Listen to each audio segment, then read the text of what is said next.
thing about it, man, I talk about in my book, open-mindedness. What separates me from a lot of people is they go into a daunting task, and the task is overwhelming. Like when I heard the pull-up record was 4,020 pull-ups, and I was talking about breaking this record, people are like, oh my God. I went right to a pen and paper. They go, what are you doing?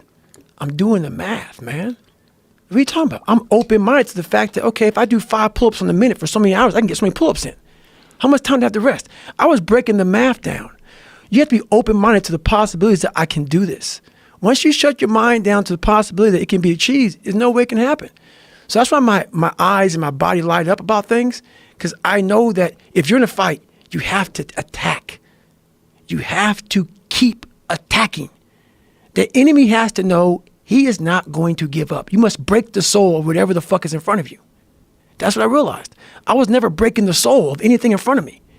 So that's why I came up with this thing called Taking Souls in my book. I started to devise ways to break a soul of a human being, of an object, of whatever's in front of me. If you keep on attacking something, nothing wants to stand in front of anything that is relentless. Nothing. The Taking Soul part of the book is really interesting because you talked about like the mind shift that you had when you were in Buds. Yes, sir. Yeah, that's an intense part of the book. It is. That's when a lot of stuff started clicking, man. I started watching those instructors on the side because there's 3 shifts. There's 8 instructors, 3 shifts. Because the guys going through Hell Week, they're up all day and all night for 130 hours. This is the promised land of mental hardening for me. I love this place. And you have the instructors who they've been there, done that. Now they're instructing you. So they do their 8-hour shift. They have their parkas on. It's usually cold, coffee, drinking their coffee, and they're beating the crap out of us. And when I started realizing, I started playing mind games. And I was like, you know what?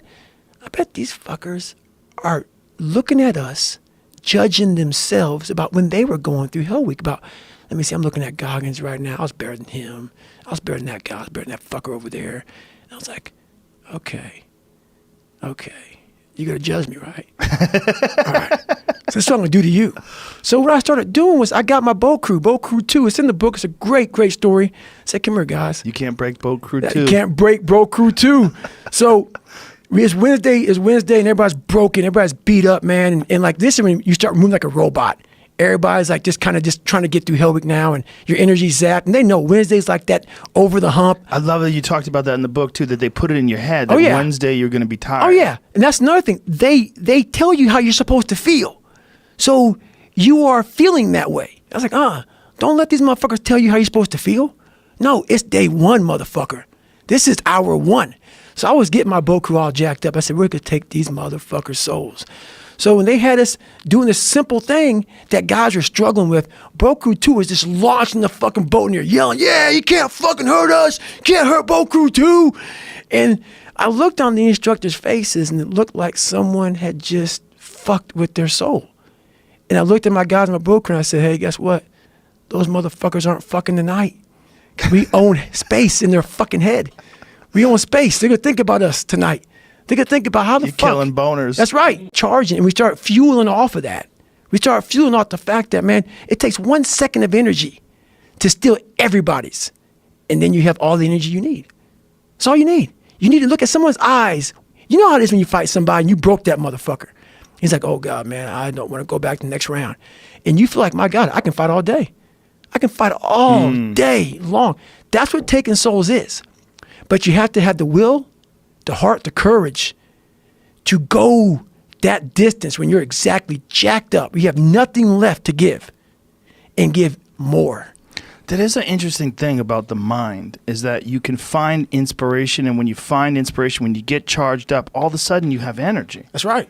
It's right. It's weird. And I talk about in the book also is about I learned how to control my adrenals.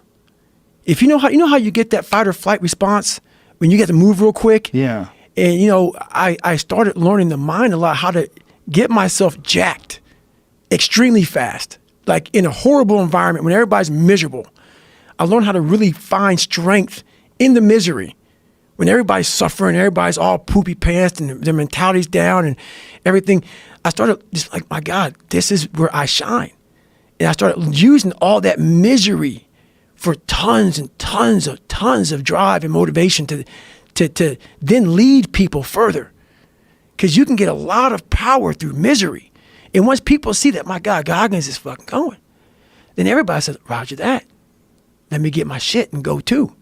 So I started realizing that if you can just find strength just a little bit longer, you will have a crew of people following you along the way. And that is another thing that no one can ever teach you. You're going to have to learn that on your own. Mm-hmm. You're going to have to figure out how to pull that energy out of your mind on your own. There's no book you can read that all of a sudden I have it. I've got the technique now. I know how to do it. Yeah. No, it's a grind that you have to start and finish on your own. You have to take great pleasure in the fact that no one wants to be where the fuck you're at right now. Great pleasure in that. Almost makes, it has to bring a passion out of you. It has to bring something very, very weird out of you, man. Like, people don't really understand what that is. When you're in the worst environment possible, the worst situation possible, and everybody's looking like, God, man, I hope this ends. And you see that. Time slows down and you see that. You're feeling that. Everybody has that look on their face like, God, this got to go. I don't want to be here anymore.